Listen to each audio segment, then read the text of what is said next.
not yet. Okay.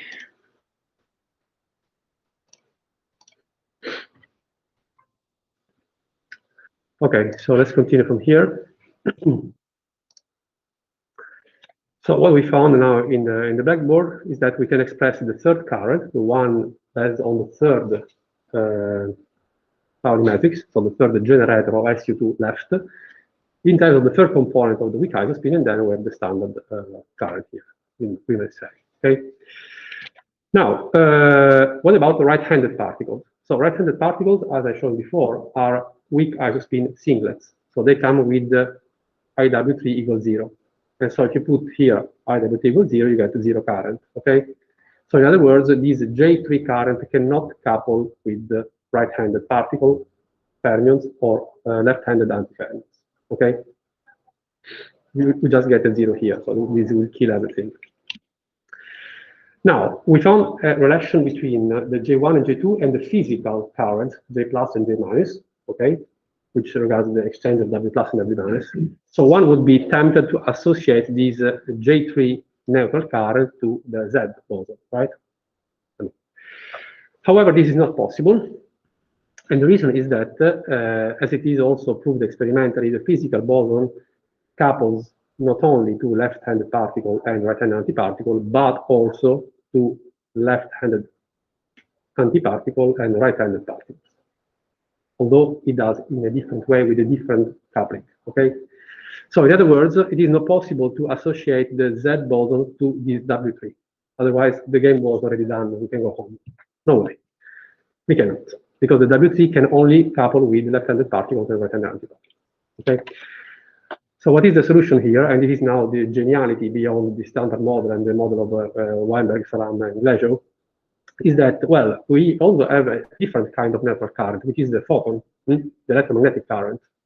So maybe we can somehow merge the electromagnetic current and the weak network current, okay, in something new, in something which is a mixture of the two, okay? And in fact, this is the idea beyond all of that, okay? So since the photon is also neutral, okay, it is plausible that the photon and the Z boson can be expressed in terms of a combination of two new neutral current bosons, one of which is the W3. This we have already. So we have to find another one, a new one, such that the combination of these two can give rise to the photon and the physical photon and the physical Z. And so we can unify electromagnetic and weak interactions. That's the idea beyond, indeed, the Weinberg, Salam, and Lejeune model. So beyond the standard model. So we need to find another gauge boson related to neutral currents. Okay. So in this electroweak model by Lejeune, Salam, and Weinberg, the U1 gauge symmetry of electromagnetism of QED or electromagnetic interaction is substituted with a different transformation group, which is called U1 epsilon, or U1 hypercharge, which is given here, okay? So again, the beta are the parameters, which are local. And then we have this sort of new charge here, which is given in terms of this quantity, capital Y, that we call the weak hypercharge, which has nothing to do with the strong hypercharge that we studied when classifying hadrons, okay? It's a completely different thing. Now, the resulting interaction term in the Dirac equation, okay, based now on this new interaction, is given here, okay? And you can compare these with the standard QED interaction term, okay? So they have essentially the same shape. Of course, they are both U1, okay? So instead of the photon, you now have a new gauge boson that we call B. And instead of the electric charge, you now have a different charge that we call G prime 1/2 epsilon, where epsilon we call weak hypercharge, and G prime is a brand new coupling constant that we have to deal with now. Okay. Otherwise, the shape of this interaction time is the same.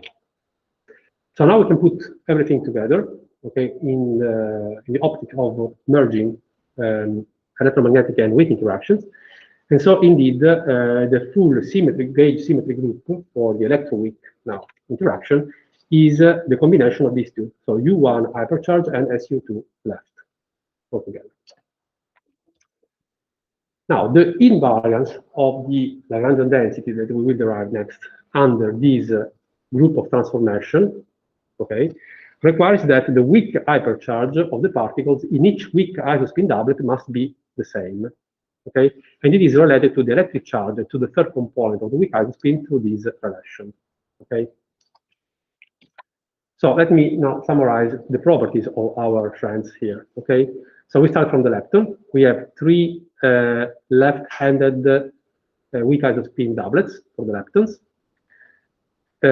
For each doublet, the weak isospin is 1/2, and the upper and lower component are distinguished by the third component of the isospin, okay?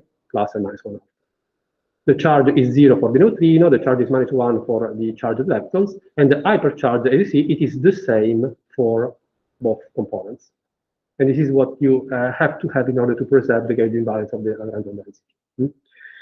Then we have the right-handed charged fermions, okay? These are isospin singlet, so with isospin and third component are both 0, and then you have the charge, and then you have some value for the hypercharge also. What about now? Oh, we don't have the right neutrinos here because they simply don't exist. Okay. Then we have the quarks, the quark sector. So we have the UD prime, CS prime, TB prime isospin doublet. So they both come with isospin 1/2. We can distinguish the upper and lower with the third component, the fractional charge, and again the same value of the hypercharge for both members of the doublet. And then we have also in this case the right-handed quarks, all 6 of them in principle. So they are all singlet of a weak isospin. They come with the value of 0, and then you have again values for Q and Y. What about the antiparticle? For the right-handed antifermions, the sign of these quantum numbers are all inverted. Okay. Now, what about the gauge bosons? So we defined before a triplet of new W gauge bosons, W1, W2, W3, and in fact these are a weak isospin triplet. So they come with the isospin 1, and they are distinguished all three by the third component, -1, 0, and +1, much like the pions, okay, for the strong of the spin. Whereas the new gauge boson that we just introduced, the one related to the hypercharge, B, is instead a weak isospin singlet. So it has nothing to do with the weak isospin, okay, and so I and I3 are 0. And now we come to the core of the unification, okay? So we first introduce the W3 as a neutral current, okay? Then we found that this cannot coincide with the Z, because the Z couples also with the right-handed particle and left-handed antiparticle. Then we introduced a second gauge boson through the U1 hypercharge symmetry group. And now we can indeed construct combinations. So indeed, and this is the core idea of the standard model, the photon and the Z bosons are combination of these two neutral currents, these two gauge bosons, okay, the B and the W3. Through what? Through a new rotation matrix, which is given in terms of one single real parameter that is called the Weinberg angle, okay? So when you now perform the matrix vector product here, you can express your photon as this combination of B and W3, and the Z as this other combination of the B and W3 gauge bosons. Okay, so they are strictly interconnected. That's indeed the sense of the electroweak unification.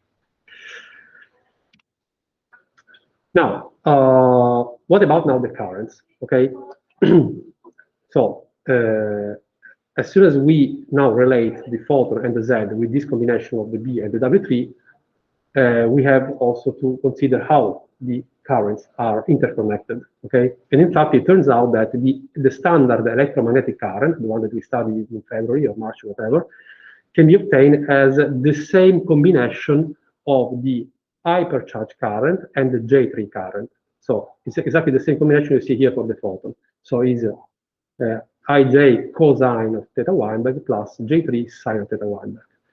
For the Z is the same, okay? So you have exactly the same kind of combination here. So the current for the Z is minus hypercharge current times sine of theta Weinberg plus J3 cosine theta Weinberg, okay?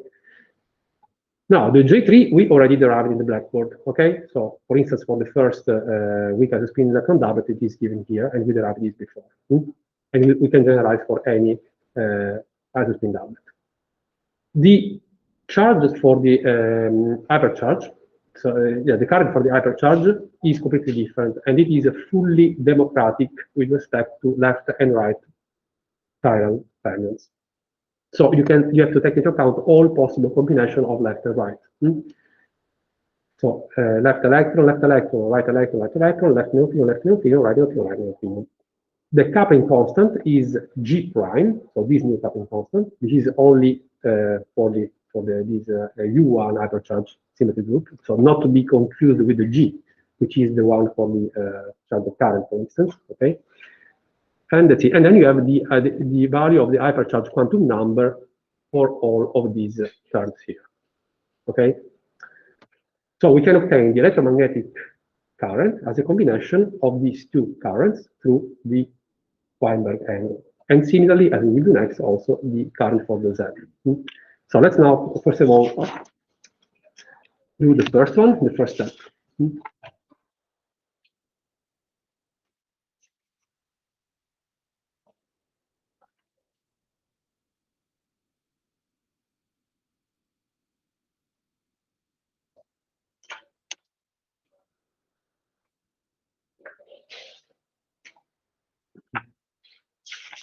So let me start with the most general expression of the electromagnetic current for the first weak hydrogen double. Okay. The electromagnetic is charged current, and then we have electron left, electron left plus the same current, electron right, electron right. Also, the electromagnetic current is completely democratic, as you know, between left and right. It's only the charge of current which is different and energy. And then let me also write down the neutrino part. So the part corresponding to the second, to the lower component, to the upper component of the doublet. So we have electric charge of neutrino. We are going to move L, and electric charge of neutrino, me right, going to move me right. Okay.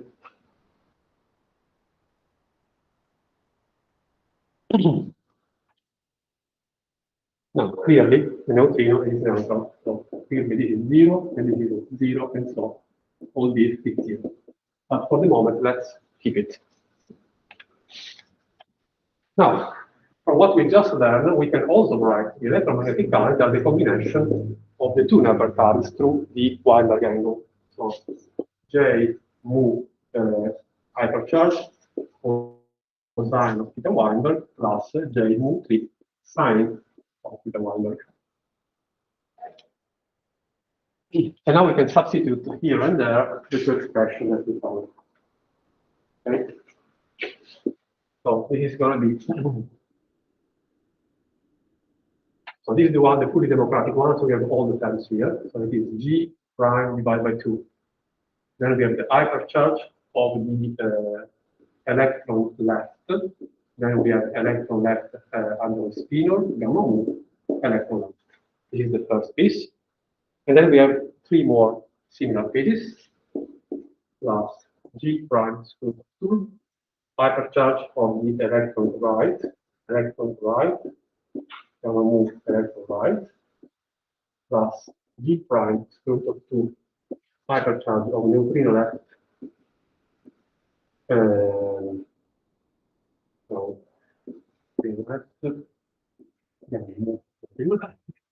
plus G prime square root of 2, hypercharge neutrino right, gamma mu. Okay. So we know that the neutrino right does not exist, but let me keep all the possible terms here. Now, this multiplies cosine of theta Weinberg.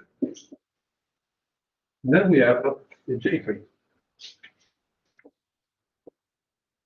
It is G divided by 2, mi L gamma mu L minus G divided by 2, TL gamma mu TL times sine of theta Weinberg.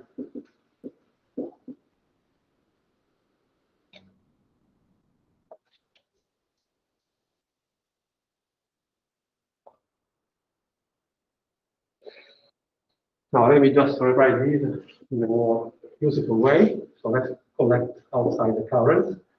EL gamma mu EL that multiplies G prime divided by 2 hypercharge of electron left cosine theta Weinberg minus G divided by 2 sine of theta Weinberg plus E right gamma mu right G prime divided by 2 higher spin of electron right cosine of theta Weinberg plus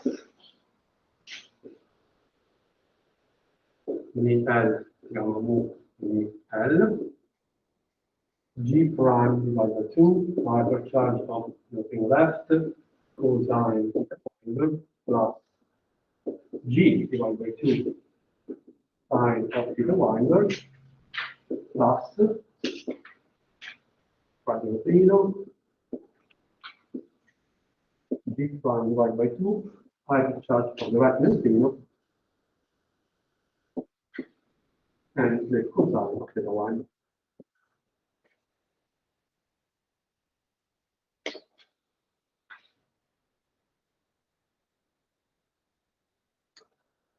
And let me just copy this here so that I can make more space.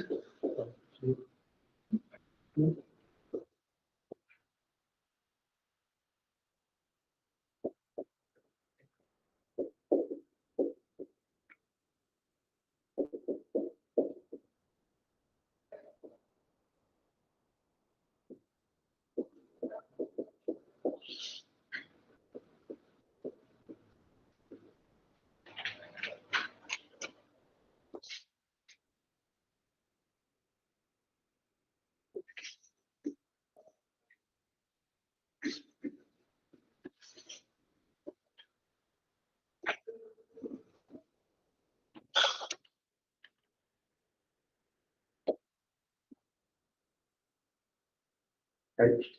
So now we have these two expressions to be compared to each other. Okay. One is the pure electromagnetic, and the one is just the one we got from the mixing of G3 and hypercharge. So let's compare now them turn by turn. So let's first consider EL gamma mu EL term. Okay. We'll do it here and there. Okay. So in order for these two expressions to be the same, the coefficient of this term must be the same. Okay. So the electron charge must be equal to all these objects here. Right? So the G prime divided by 2 goes down to 1 minus G minus sine of theta Weinberg. And then we do the same for the other three terms. So the second is electron right, and we'll move electron right. So now we are comparing this guy here with this guy here. So again, we have the electron charge must be equal to this guy here. J prime divided by 2 hypercharge of ER cosine theta Weinberg. So this is equation 1, equation 2. Now we go to the neutrino sector. So we have the charge of the neutrino that is 0, right? So we have 0. And then we have to take away 0 to this. So we use G prime divided by 2. So we have left the cosine of the Weinberg minus G half sine of the Weinberg. And it is equation 3. And the last one is now on the right neutrino.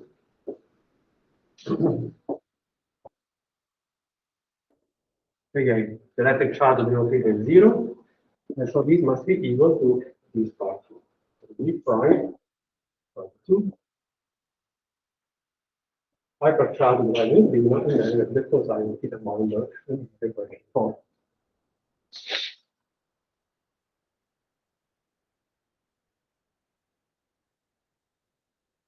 Okay.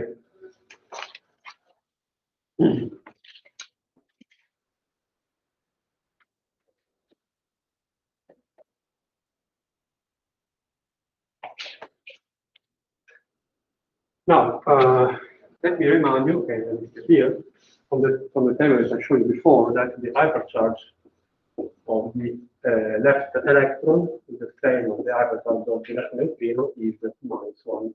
Okay, must be the same because they belong to the same doublet. And of course, the electric charge of the electron is -3. And now we can substitute these into equations 1 and 3. Okay. So equation 1 becomes minus t minus g prime divided by 2 cosine theta Weinberg minus g divided by 2 minus theta Weinberg. Okay. I'll put here minus sign here and minus c here. And so this we can write as p equal to g prime divided by 2 cosine theta Weinberg plus g divided by 2 sine of theta Weinberg. This is equation 5. And the third equation, through this substitution, becomes 0 equal to minus g prime divided by 2 cosine theta Weinberg plus g divided by 2 sine of theta Weinberg. And so we can write 0 equal to g prime divided by 2 cosine theta Weinberg minus g divided by 2 sine of.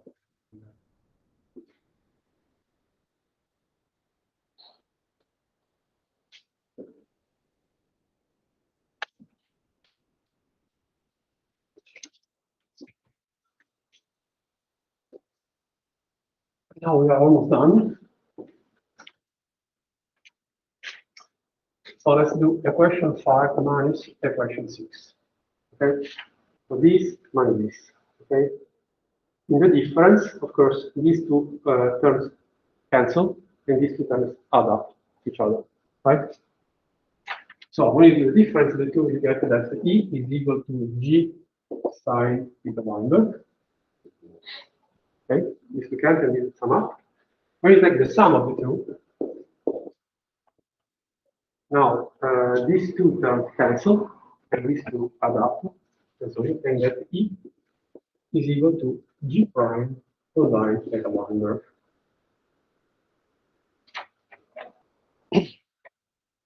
And so, as a result of the electroweak unification, we now found a relation that unifies the three coupling constants: the electromagnetic coupling constant, the weak charge current, and the weak network current. So from here we get that E must be equal to G sine theta or G prime cos theta, theta Weinberg. Okay, so this is the relation that puts all the coupling constants together. And another interesting relation is the one between G prime and G, which is just the tangent of theta Weinberg.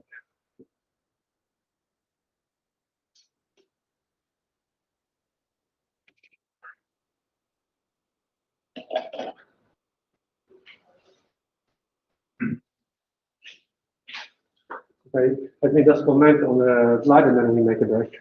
We do a break. Ragazzi, io non ho interrotto qua la cosa. Non avete visto niente voi? Da casa?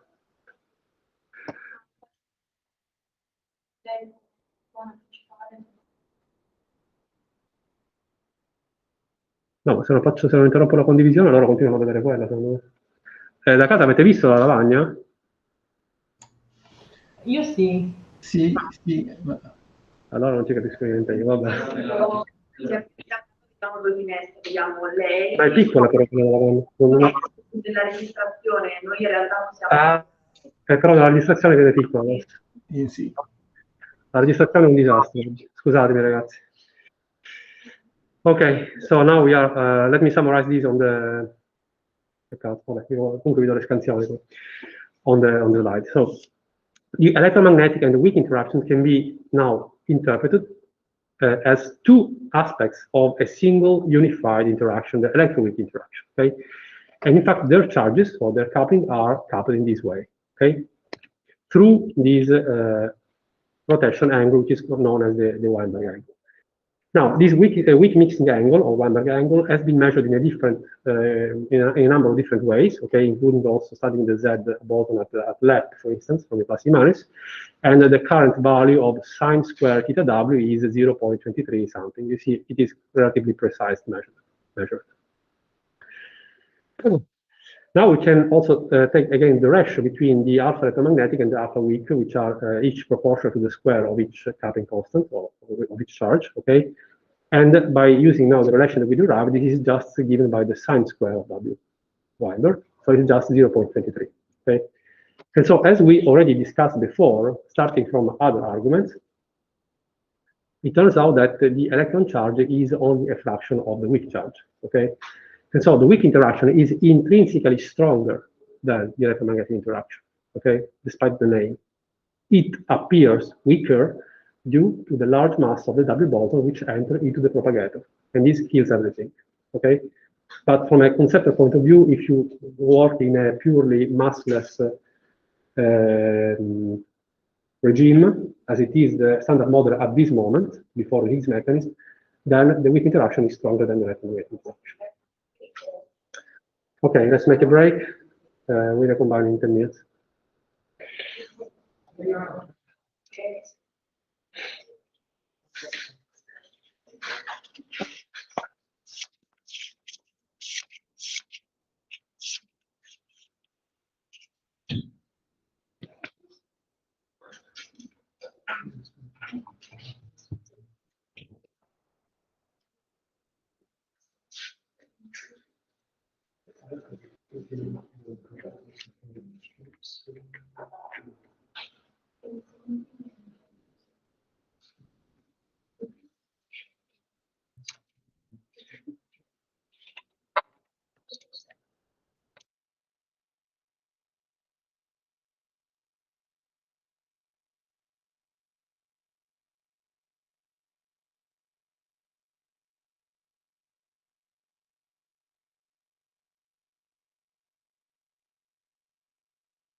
Okay, let's start.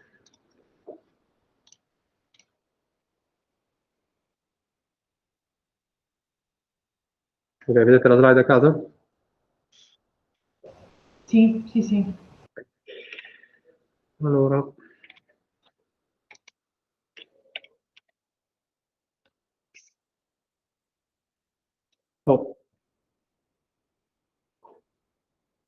So through the Weinberg angle, we managed to combine the two different types of network currents, okay, and to relate now the photon and the Z to some combination of the Z3 and the B. And by making use of these, at the end, we also derive the relation between the coupling constants. So the electromagnetic, the G, and the G prime, where G prime is the coupling constant of this specific hypercharge symmetry group. Now, what we need now to derive is the pure coupling constant of the Z-Boson, the one in which the physical Z-Boson couples with fermions.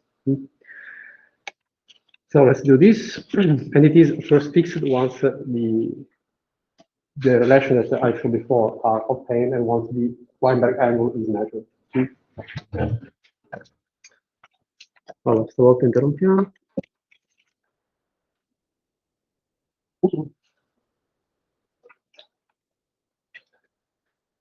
Let me first of all go back to slides back. So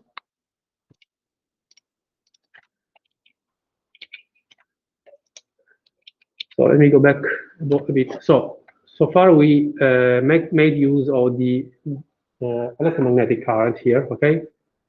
We derive this important relation between the coupling constant. Let's now make use of the other one.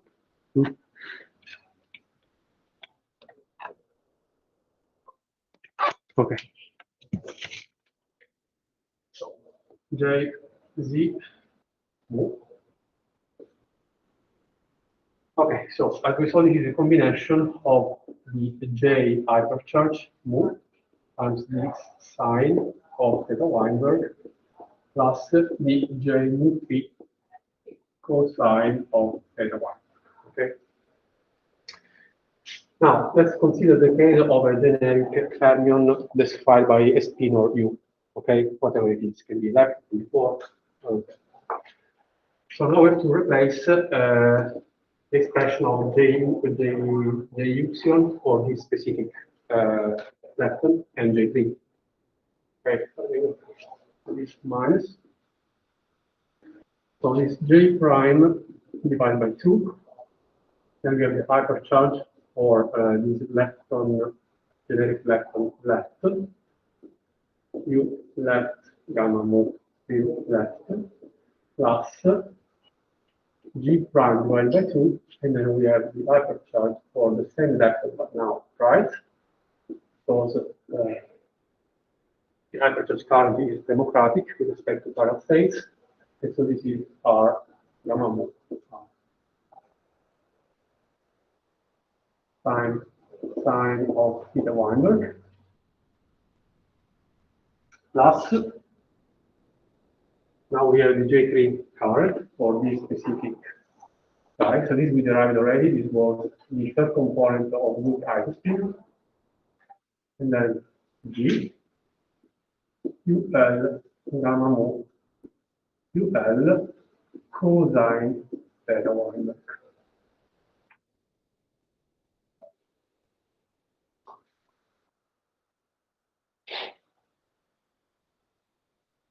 Okay, let's now make some trivial algebra. So this is nice. Half G prime sine of theta Weinberg that multiplies with hypercharge. Well, okay, the first one plus the hypercharge for the right lepton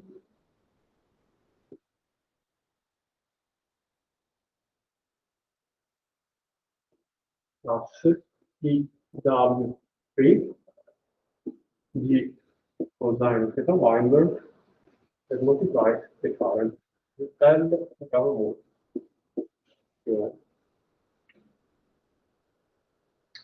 Now we make use of the relation that I showed before, that the hypercharge is twice the electric charge minus the third component of the untitled spin.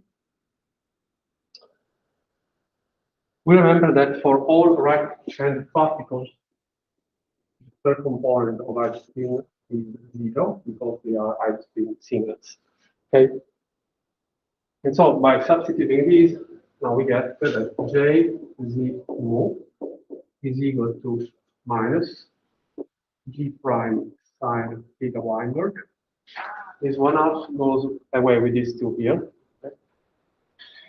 So we have that's the chart, the electric charge of the fermion. So Q hat minus 3 times the what are we? Times the charge. You move well over here. Now, in this case, this is a right-hand fermion, so the third component is 0, so we don't have the electric charge left. So this is QF UR gamma move UR plus right?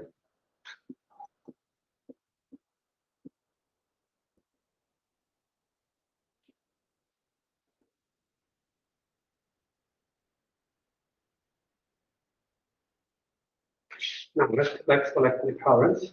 So this is minus G prime sine theta Weinberg.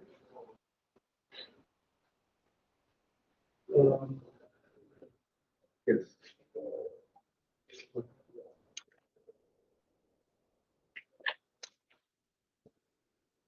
G prime QF minus sine W sine the Weinberg plus I W3 G cosine to the Weinberg, that multiplies the current minus G prime sine theta Weinberg electric charge multiplied the right side.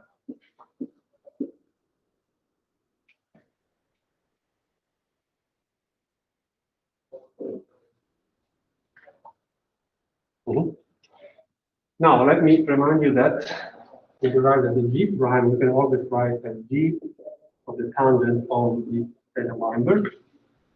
And so, as G times the sine of theta Weinberg divided by the cosine of theta Weinberg.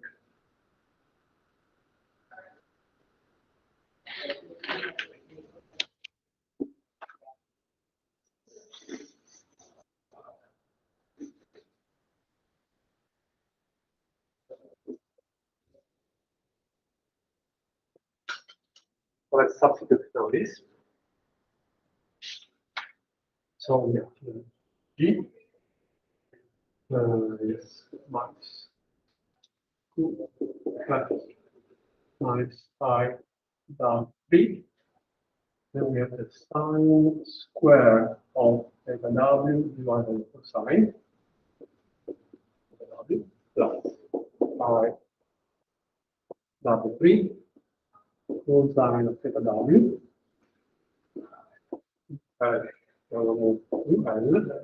Minus G sine square theta W divided by the cosine of theta W for the electric charge, and then we have this right hand.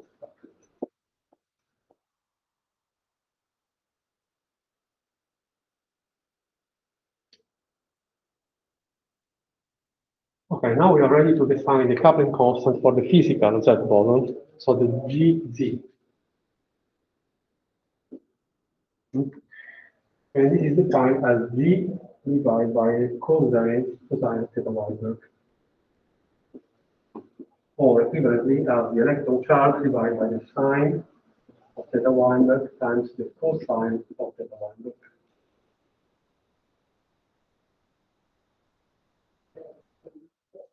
And then one can also put here numerical values in natural units, and this is 0.74. That's a quantitative number. So let's now substitute these into our expression here.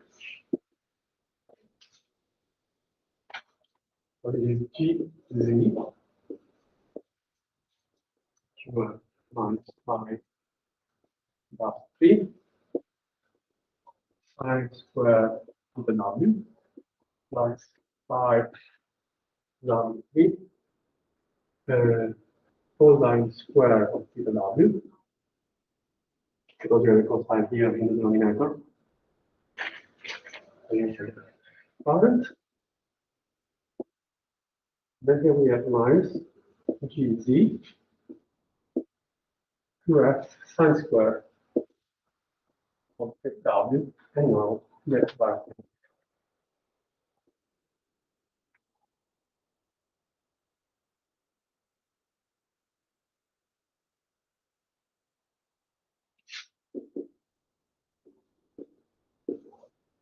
So now we have minus QF sine square of theta W.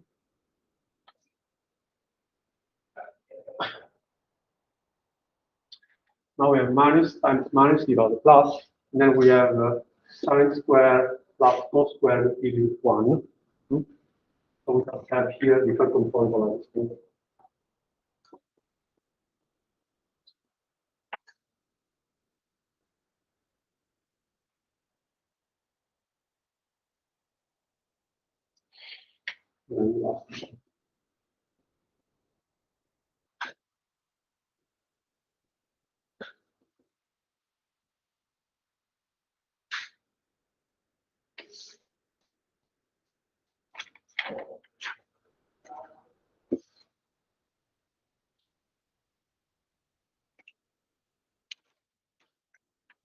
So all this object here is multiplying the current for left-handed current states, and all this object here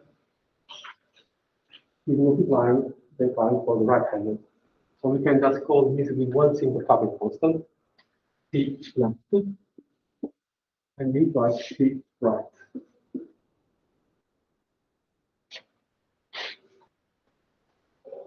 And so at the end, we can express our current for the physical Z-Boson as GZ,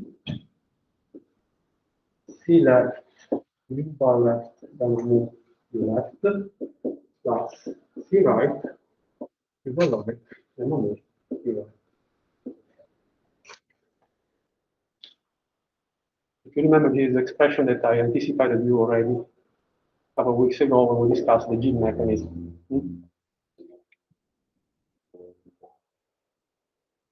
So we made use of this already last week. Okay, so in other words, we can express our current for the physical Z-Boson as the sum of two contributions, one regarding left-handed spinors, the other regarding right-handed spinors, each with a different coupling constant. Okay, so this is the reason why indeed the Z-Boson couples with both left-handed particles and right-handed particles. Okay, although it does with different strengths, so with different coupling constants.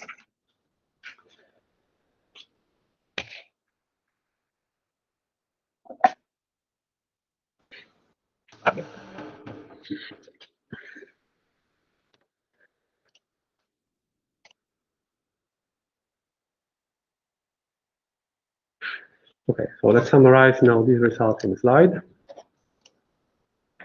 Okay, so we define the coupling constant for the physical Z-Boson as G divided by cos theta Weinberg, or we can also use the relation between the other coupling constants to get the expression here.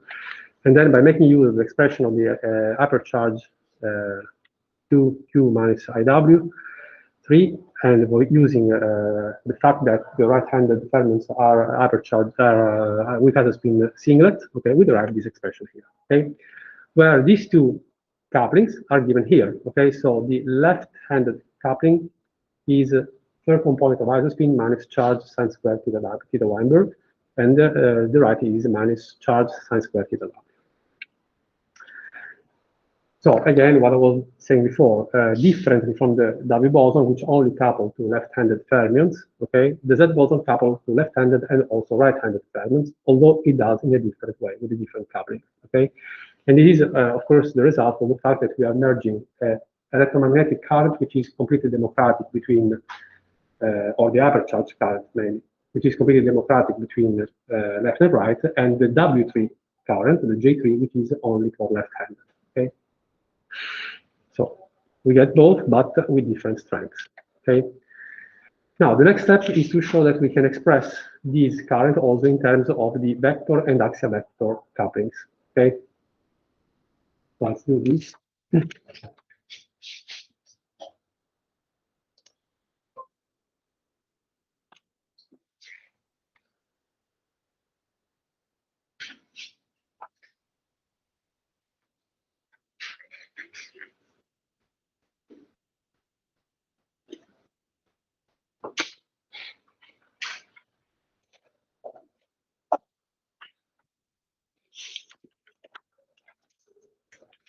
So we remind you that in general we can write UL, gamma mu UL as UL, no, U, sorry, making use of the projector operators, gamma mu 1/2 1 minus gamma 5. And similarly, in general we can write U right, gamma mu U right as U, gamma mu 1/2 1 plus gamma 5.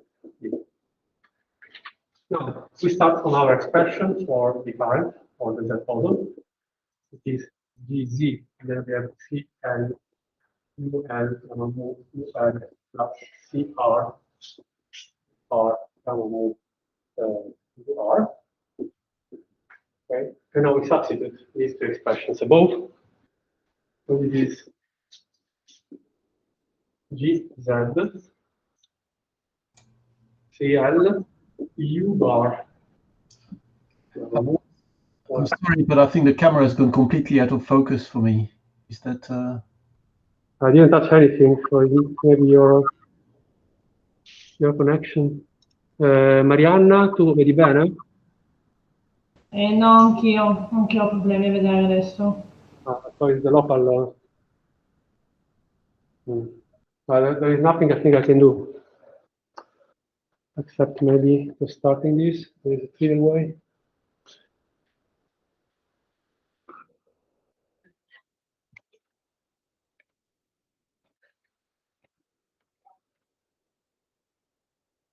Oppure se un sacco di poco la perdo.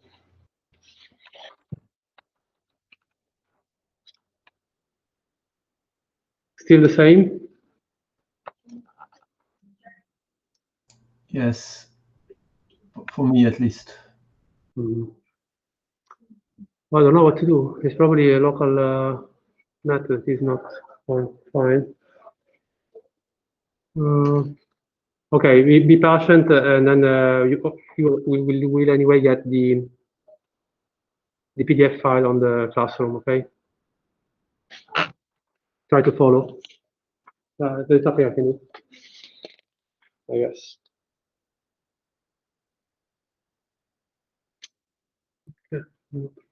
Adesso si vede. Ah. Okay. Let's go on. Okay. So I'm now substituting this expression here. So this is gamma mu 1/2 1 minus gamma 5 U plus CR U gamma mu 1/2 and then 1 plus gamma 5 U. Now we can put some constants outside and we make some trivial adjustment inside. So again, it is JZ divided by 2 U bar gamma mu, and then we are left with CL plus C right minus C left minus C right gamma 5. Okay, so we put just this in the outside, and then we just make it simple products. And so this we can write as GZ divided by 2. Then we have CL plus CR U bar gamma of U minus CL minus CR U bar gamma of gamma 5 U.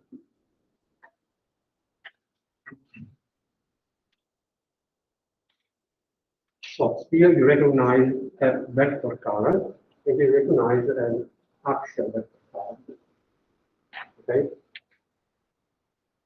And so we can call this coefficient as the coefficients of the vector current, so the coupling for the vector current and the coupling for the axial vector current.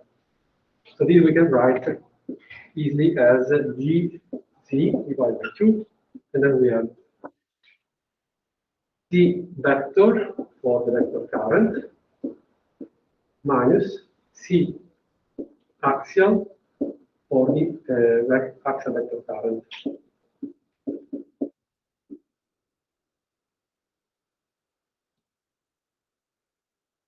So there is a clear relation between the left and right coupling constant and the vector and axial vector coupling constant. Okay. This we can further write also as GZ for half, and then CV minus CN over pi U bar gamma of U. Okay. And it is important because this highlights the structure of the vertex factor, as I will mention in a moment.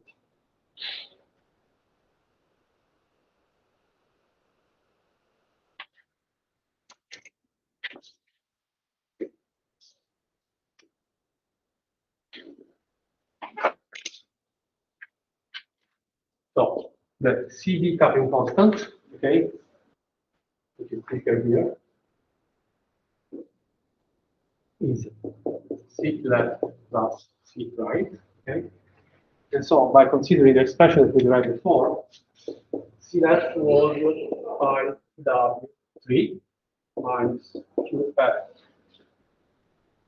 sine square of W, okay, plus minus QF sine square of the W. So it is pi W3 minus twice QF sine square of the W.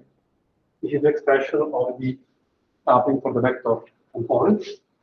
And another thing, one has this CL minus CR.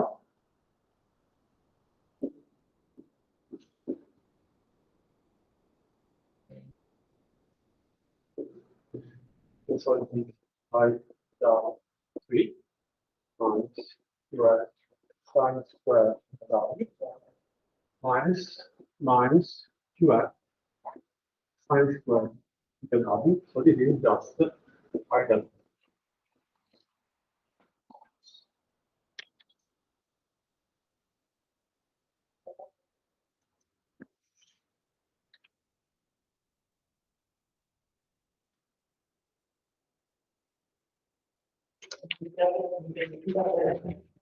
So let me summarize our part for the physical Z-Boson as GZ divided by 2 as CB U gamma U plus minus CA.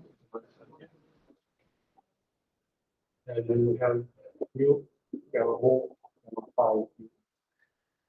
And in terms of this coupling constant, this can be written as GZ divided by 2 pi W3 minus 2 QF sine square theta W for the vector current, and then we have minus simply pi W3 for the axial vector current.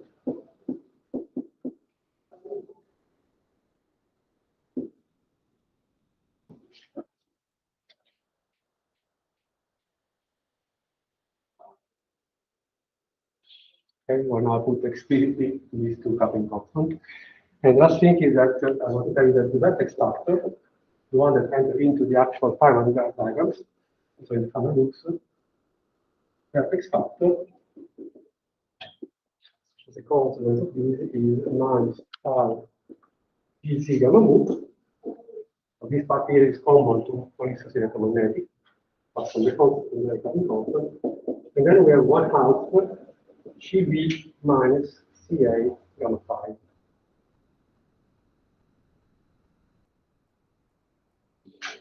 You can also express these in terms of coupling, G, so as minus I, G divided by cosine theta Weinberg, and then the same structure, gamma mu, 1/2 CB minus CA, 5. So this is the vertex function that the vertex function here in your file when you want to calculate the cross section starting from the parameters.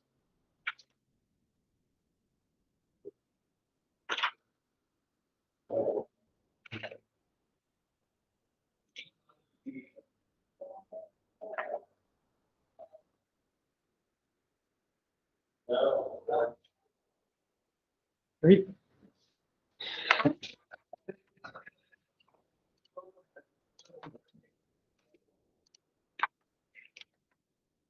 Again, let me summarize all these in the slide. So the JZ we can express in two ways, either in terms of the left and right couplings, or in terms of the vector and axial vector, depending on how you express your currents. Okay, they are both equivalent. And you see here now the relation between the couplings that I just saw in the blackboard. Okay. Now, clearly, since the weak network current contains both vector and axial vector, so we have still a similar structure, okay, as for the charger current. Clearly, this means that also network current do not preserve parity. Okay, so parity is violated not only in charger current processes but also in network current processes. Now, let me summarize now what we have learned so far about vertexes. Okay, so this is the pure QED vertex, electron photon. So we have the adjoint spinor, the spinor for the initial state, and then this is our vertex factor for the QED, for the elementary QED process. Okay, and this we can write in this way. Okay, just putting things together. Now this is the QCD quark-gluon vertex. Okay, which has the same structure, but now we have to take into account also of the color degrees of freedom. Okay, so we have the color vectors here and there, and then they couple together with the Gell-Mann matrix to get this matrix element here outside. Okay, so this is the structure of the vertex pattern. This is at the end the structure of the current, and in both cases they are 4 vector currents, and so this is why in both cases parity is conserved. Now we move to the charged current. Okay, so this is for instance a neutrino electron W vertex. In this case, as we've seen last week, the vertex factor is given here. Okay, and it encodes the V minus A framework. And then one can put constant outside, and then can rewrite these in the standard V minus A expression. And today we also learn how to write down the vertex for the network currents. So this is a neutrino with emission of a Z-Boson. So the vertex factor is now given here in terms of the CB and CA coupling constant. And so you can write it even more explicitly in this way, okay? Expliciting the vector current and the axial vector current components. So now we have a full picture of how to draw Feynman diagrams for any of the 3 fundamental interactions. What about the values, the numerical values of these constants here, CL, CR, CB, CA, okay? So these objects are completely determined once, of course, the Weinberg angle is determined, and it was measured with quite high precision. Okay, so these are the expression that we derived, okay, for all these 4 couplings, and then we can just put numbers inside. The third component of isospin is plus or minus 1/2, and then we need the electric charge and then the value of the Weinberg angle, okay?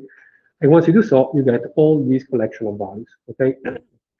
So here we have the 3 families of neutrinos, the 3 families of charged leptons, the 3 families of up-type quarks, the 3 families of down-type quarks, okay?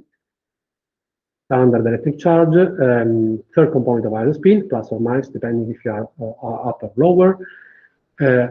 Hypercharge for the left component, hypercharge for the right component. And then here we have the values of these 4 couplings obtained through these relations here, okay? By putting number inside, essentially, okay? And the important thing to note here is that the Z-Boson coupling are the same for all three generations. So for all three neutrino types, it is always +1. For instance, this guy is always +1. For all three uptype quark, it is always minus 0.15, etc. Okay. So the Z-Boson treats the three generations of leptons or fermions equally. Ok, let's stop here. I think we are all tired.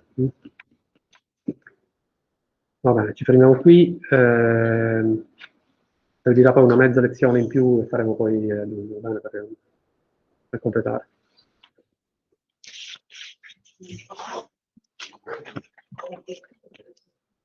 Facciamo il venerdì dopo. Ve lo propongo, se per voi va bene, per me va bene. Lo dico loro perché, so as I was saying before to the students here in presence, so we need, let's say, still 3.5 lessons to complete the course, okay? So the next week is full, and which is the last of May, and the first week of June we will have lesson for sure, June the 3rd. It will be our last lesson in presence here.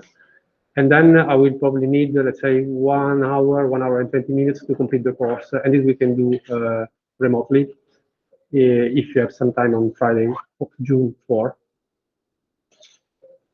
Avete altre lezioni il venerdì 4? Yes. A che ora? Dalle 9:11 in presenza. Ok, e poi da qua riesci a seguire tu in remoto? Non riesci? No, perché in questi giorni in biblioteca. Se facciamo il pomeriggio, che sei a casa? No. Se facciamo venerdì 4 pomeriggio per chiudere il corso, l'ultima parte è soltanto slide, non c'è niente da scrivere, è solo una... Oppure tra la recupero io. Per me è uguale. Mattina pomeriggio per me è uguale. Andiamo qui a casa, ragazzi. Benjamin and Marianna, any preference for the very last lessons on Friday 4, morning or afternoon? Both are okay for me.